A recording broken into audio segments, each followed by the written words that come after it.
Hello জনগণ, sandwich theorem. তোমার কি স্যান্ডউইচ খাইতে ইচ্ছা করতেছে? তো চলো ভিডিওটা দেখি ভাইয়ারা, স্যান্ডউইচ থিওরামটা শিখে যাবে ইনশাল্লাহ। তো এই স্যান্ডউইচ থিওরাম অনেক মজার একটা কনসেপ্ট, যেই কনসেপ্ট দিয়ে তুমি সেই সকল ফাংশনের লিমিট বের করতে পারবা যেই লিমিটগুলো আসলে তুমি নর্মাল প্রসিজিওরে বের করতে পারবে না। এখন প্রশ্ন আসবে যে স্যান্ডউইচ থিওরাম জিনিসটা আসলে কি? এটা কি খায় নাকি মাথায় দেয়? তো একটু খেয়াল করে দেখো। ধরে নাও তোমাদের কাছে তিনজন মানুষ আছে, রহিম, করিম এবং সকিনা। ধরে নাও যে রহিমের চেয়ে সকিনা বড়, সকিনার চেয়ে করিম বড়, ঠিক আছে? অর্থাৎ আমি যেটা বললাম যে রহিমের চেয়ে সকিনা বড়, অর্থাৎ রহিমের বয়সের চেয়ে সকিনা বড় আর কি, সমান বা বড় আর কি, আর করিমের চেয়ে ছোট বা সমান। ধরে নাও এই হচ্ছে একটা অসমতা তোমার কাছে দিলাম। এখন যদি এরকম হয় সামহাও, ধরো ম্যাজিকের মধ্যে যেহেতু ধরে নাও যে রহিম এবং করিমের ভর সেম হয়ে গেছে বা বয়স সেম। যদি রহিম আর করিমের বয়স সেম হয়ে যায়, ধরো দৈব একটা বাড়িতে দৈব চয়নে, তাহলে অবশ্যই কি সকিনার বয়সও সেম হইতে হবে না ওদের, কারণ ও তো মাঝখানে পড়ে আছে। জিনিসটা বুঝতে পারছো? যদি এরকম হয় যে তিনটা লোক আছে যাদের মধ্যে মাঝখানের জন হচ্ছে মানে সকিনা, যে কিনা রহিমের চেয়ে বড় এবং করিমের চেয়ে ছোট, এখন এই দুইজন যদি সমান হয়ে যায়, তাহলে অবশ্যই সকিনাকেও এই দুইজনের সমান হইতে হবে না, কারণ এ কি মিডলে আছে না ভাই? এরা বলো দেখি। সবসময় মনে রাখবা, মধ্যস্থকারী মানুষ সবসময় জাতাকলে পড়ে যায়, অর্থাৎ উপরের জন আর নিচের জনের যদি সমঝোতা হয়ে যায়, তাহলে মিডলম্যানদের সাথেই চলতে হয়, ওদের সাথেই চলতে হয় আর কি। বুঝতে পারছো? স্যাড লাইফ, বুঝাইতে পারছি? এখন এই যে কনসেপ্টটা, এইটাকেই মেইনলি বলে আসলে স্যান্ডউইচ থিওরাম।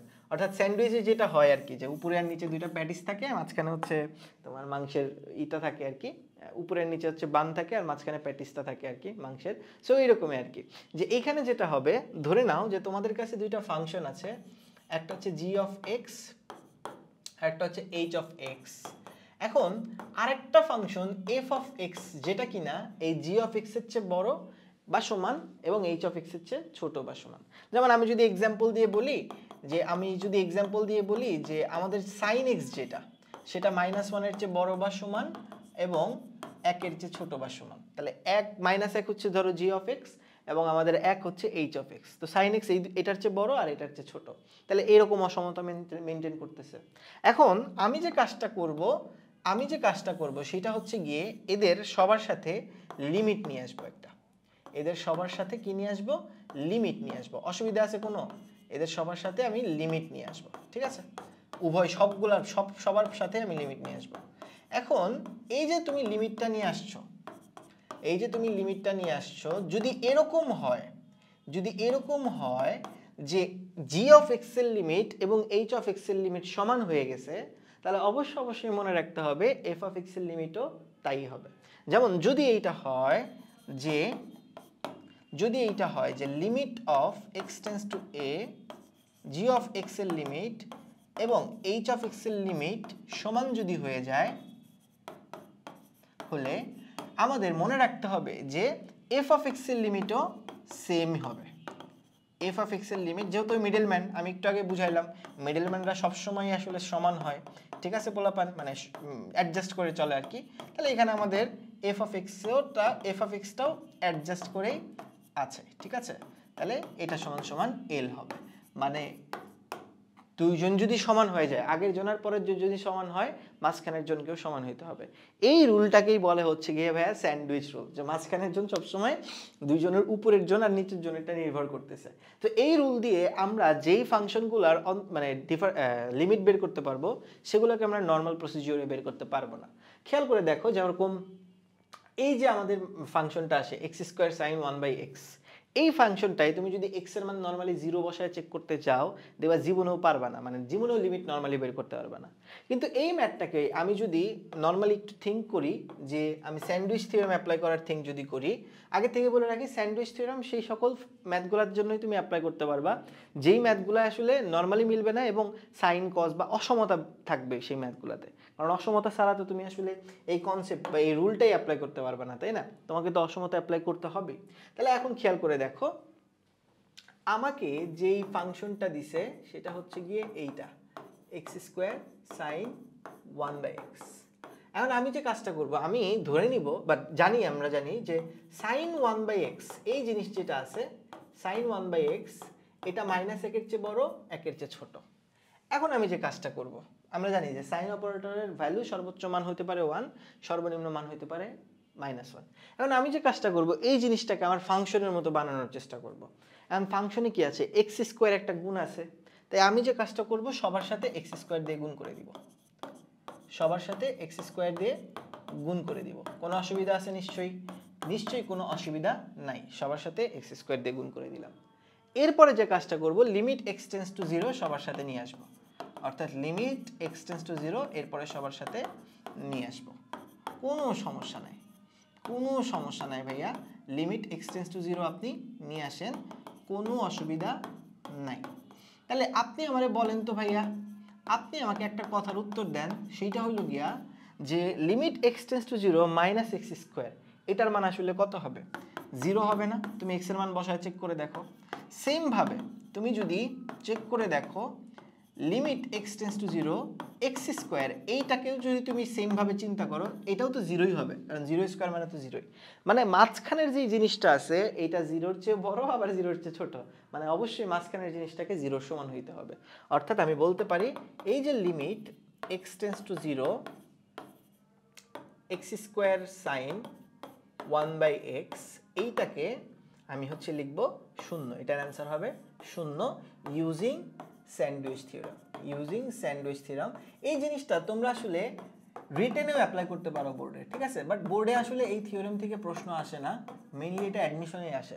সো এটাকে কাইন্ড অফ এই জন্যই শর্ট ট্রিক্স ভাবতে পারো আর কি। বুঝতে পেরেছো পোলাপান? বাট এটা তুমি বোর্ডেও রিটেনে অ্যাপ্লাই করতে পারো, এমসিকিউতেও অ্যাপ্লাই করতে পারো। বুঝাইতে পারছি পোলাপান? এমসিকিউতে তো পারবাই।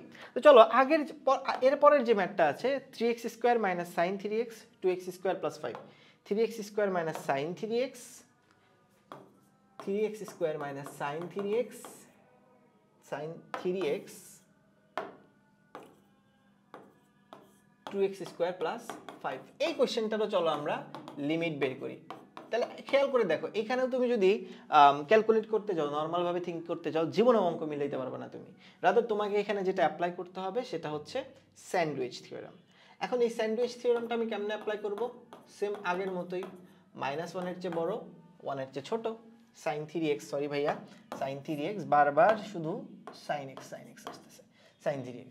তো ঠিক আছে, এই তো এখন যে কাজটা করতে হবে সেইটা হইলো গিয়া এই ফাংশনটার মতো আমার এই জিনিসটা বানাইতে হবে। এখন ফাংশনটার মতো যদি আপনি বানান, তাহলে তো এর সামনে একটা মাইনাস আছে, মানে সবার সামনে মাইনাস দিয়ে গুণ করতে হবে।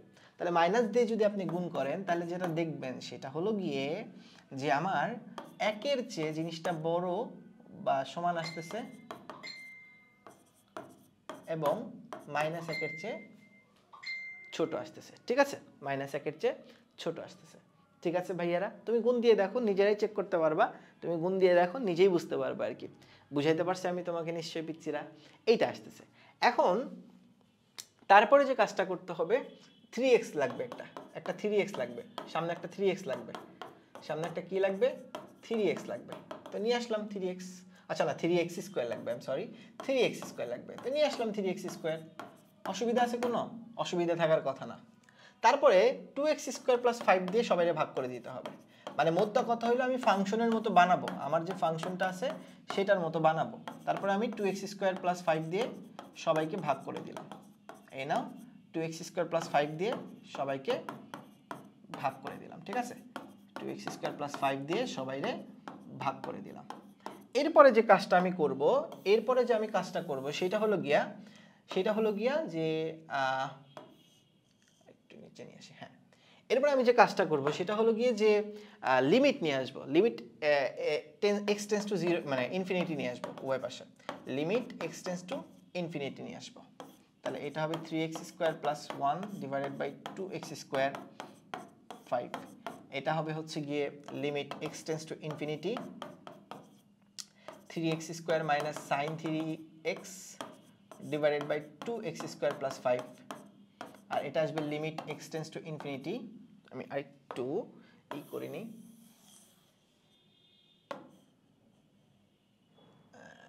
এবার ঠিক আছে, হ্যাঁ। তাহলে limit x tends to infinity 3x square minus 1 divided by 2x square plus 5। এখন তুমি যে কাজটা করতে পারো সেটা কি, তুমি যদি এইটার ভ্যালু বের করতে চাও, এই রাশিটা এবং এই রাশিটার মান বের করতে চাও, তোমাকে ওই যে প্রথম যে ভিডিওটা সীমার মাঝে অসীম দাদা, সেখানে আমি দেখায় আসছিলাম যে এই জাতীয় ফাংশনের কিভাবে আসলে লিমিট বের করতে হয়। দেখো এখানে লবেও এক্স স্কোয়ারের সর্বোচ্চ ঘাত 3 আর হরে হচ্ছে এক্স স্কোয়ারের সর্বোচ্চ ঘাত 2। তার মানে তুমি নিশ্চয়ই বুঝতে পারতেছো এইটার যে লিমিট আসবে সেটা হচ্ছে 3/2, মানে এক্স স্কোয়ারের যে ঘাত মানে পাওয়ারটা আছে, এক্স স্কোয়ারের যে পাওয়ার সহগটা আছে 3 আর এক্স স্কোয়ারের সহগটা হচ্ছে 2। তো আমরা জানি এক্স এর সর্বোচ্চ ঘাতের পাওয়ার সহগ দিয়ে হচ্ছে আমার অনুপাতটাই হচ্ছে আমার অ্যান্সার। সীমার মাঝে অসীম দাদাটা এটা শিখে আসছি। অ্যান্ড নেক্সট হচ্ছে গিয়ে নেক্সট যেটা হবে সেটা হলো গিয়া এইরকম কিছু খেয়াল করে দেখো ভাইয়ারা আমার, খেয়াল করে দেখো এই যে এইখানে যদি তুমি সেম কথা অ্যাপ্লাই করো এখানেও আসবে হচ্ছে 3/2। তাহলে চিন্তা করে দেখো এই রাশিটার মান 3/2 এর চেয়ে ছোট, আবার 3/2 এর চেয়ে বড়। তার মানে আমি কি বলতে পারি অ্যাকর্ডিং টু স্যান্ডউইচ থিওরেম যে এই রাশিটার মানই আসলে কি হবে? তাহলে ভাই বলো দেখি, এই ফাংশনের লিমিটটাই আসলে হবে হচ্ছে গিয়ে 3/2। একদম ইজি না ভাইয়া বলেন? একদম পানির মতো সোজা, তাই না ভাইয়া বলেন? একদম পানির মতো সোজা। খেয়াল করে দেখেন, ওহো কি হলো এটা? হ্যাঁ ঠিক আছে, একদম পানির মতো সোজা। খেয়াল করে দেখো পিচ্চিরা আমার, বুঝাইতে পারছি? একদম পানির মতো সোজা, ঠিক আছে না? আর একটু বড় করে দিই, ঠিক আছে? একদম পানির মতো সোজা, ঠিক আছে না পোলাপান? আশা করি তোমরা বুঝতে পারছো, একদম পারফেক্টলি নিশ্চয়ই বুঝতে পারছো ভাইয়ারা যে কিভাবে আসলে আমরা স্যান্ডউইচ থিওরেমটা অ্যাপ্লাই করি। আমি আবারও বলি, আমাকে যে কাজটা করতে হবে এমন একটা অসমতা খুঁজে বের করতে হবে, তারপরে হচ্ছে গিয়ে ফাংশনের মতো বানাইতে হবে, এরপরে হলো গিয়া দেখতে হবে যে দুই পাশের লিমিট সেম হয় কিনা। যদি দুই পাশের লিমিট সেম হয়, মাঝখানেরটা তো অবশ্যই সেম হবে। তো এই ছিল হচ্ছে আমাদের স্যান্ডউইচ থিওরেম, এবং এরই মাধ্যমে আমাদের ডিফারেন্সিয়েশনের যেই ম্যাথ ট্রিক্স ছিল সেটার পরিসমাপ্তি হলো। খোদা হাফেজ পোলাপান।